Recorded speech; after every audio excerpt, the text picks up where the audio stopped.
क्या सचमुच एक सूखी लकड़ी आज भी फल देती है?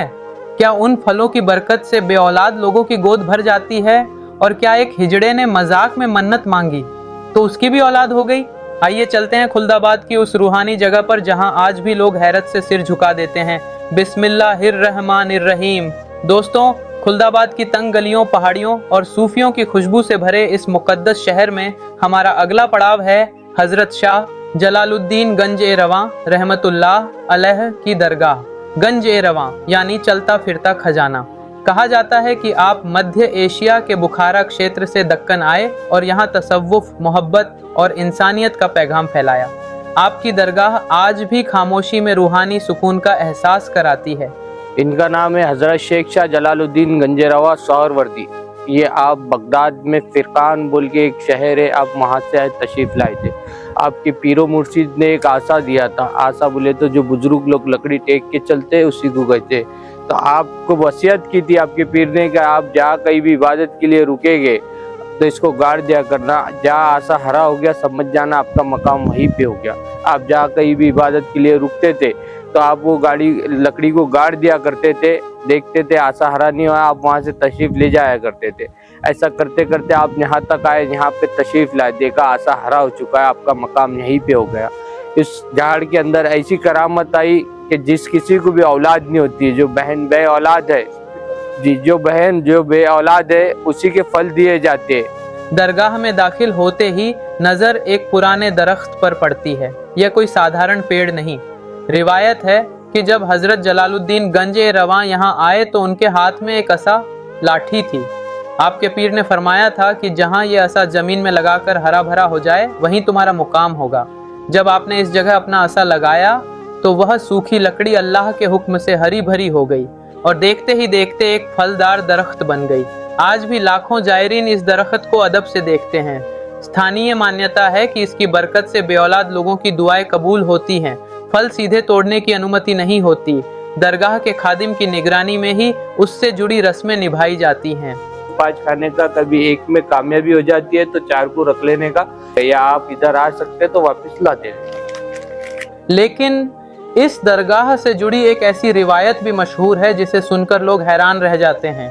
तो ये हिजड़े की भी ऐसी है, जैसा चौखट पे बैठकर इसने मजाक में एक फल खाया था, कह के खादिम लोगों को करके ऐसे फलों से कई औलाद होती है क्या। इसने मजाक में खाया एक फल, उसे भी जैसे दिन गए अमल होया, उसकी ख्वाहिश हुई ऐसे ही करके कि मैंने जो गलती किया अगली बारी कोई गलती ना करे, इसीलिए उसने वसीयत किया था करके मैं जहाँ कहीं भी मरूंगा लेकिन तफसील मुझे बाबा के कदमों में ही करना। तो इसी के लिए ये हिजड़े की मज़ार है, इस साइड उसके बच्चे की मज़ार है। कहा जाता है कि एक हिजड़ा यहाँ आया और मजाक उड़ाते हुए बोला, अगर यहाँ से औलाद मिलती है तो मुझे भी औलाद हो जाए। रिवायत के मुताबिक अल्लाह ने अपनी कुदरत का ऐसा जलवा दिखाया कि वह हिजड़ा भी औलाद वाला हो गया। इसके बाद उसे अपनी गुस्ताखी का एहसास हुआ। उसने दरगाह में आकर माफ़ी मांगी और उम्र पूरी होने के बाद उसकी वसीयत के मुताबिक उसी परिसर में उसे और उसके बच्चे को दफन किया गया। आज भी वहाँ उनकी निशानी दिखाई जाती है। यह घटना स्थानीय रिवायत के रूप में सुनाई जाती है और इसी वजह से यह दरगाह दूर दूर तक मशहूर है। दरगाह से कुछ ही कदम दूर है ये तालाब है, परियों का तालाब है। जिस किसी की भी बहन भाई में जो असरात हो जाते हैं तो आप दूर दूर से लोग आके नहाते हैं इसमें, और जो भाई को जैसा असरात हो जाते हैं तो लोग पानी लेके जाते हैं भाई के लिए। इंशाअल्लाह नहाने से भी शफा हासिल होती है। परियों का तख्त उतरा था हजरत के हयाती में, जब आप वहाँ पर एक पत्थर की मस्जिद पे बैठ के इबादत कर रहे थे तो ऊपर से परियों का तख्त जा रहा था जो सिर्फ अल्लाह वाले लोग देख सकते। तो आपने दुआ करे थे तो परियों का तख्त उतर के फिर चले गया था। वो आस्थान मुबारक के करीब परियों का तख्त उतरा था, सामने जहाँ आप चादर लगे हुए दिख रहे हैं। जी जी, जब से इसका नाम परियों का तालाब है। जी, परियों का तालाब सदियों पुराना यह तालाब अपनी खूबसूरती और रहस्यमयी कहानियों के लिए जाना जाता है।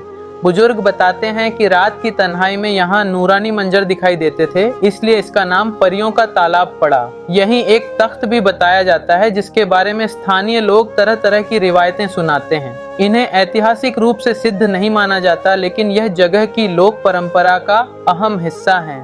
तालाब का सुकून, पेड़ों की सरसराहट, दरगाह की खामोशी अल्लाहुम्मा सल्लि अला सय्यिदिना व सल्लल्लाहु तआला अलैहि वसल्लम।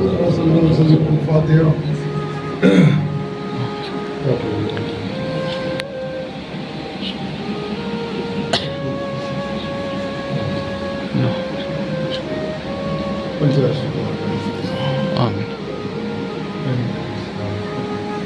सल्लल्लाहु तआला अलैहि वसल्लम।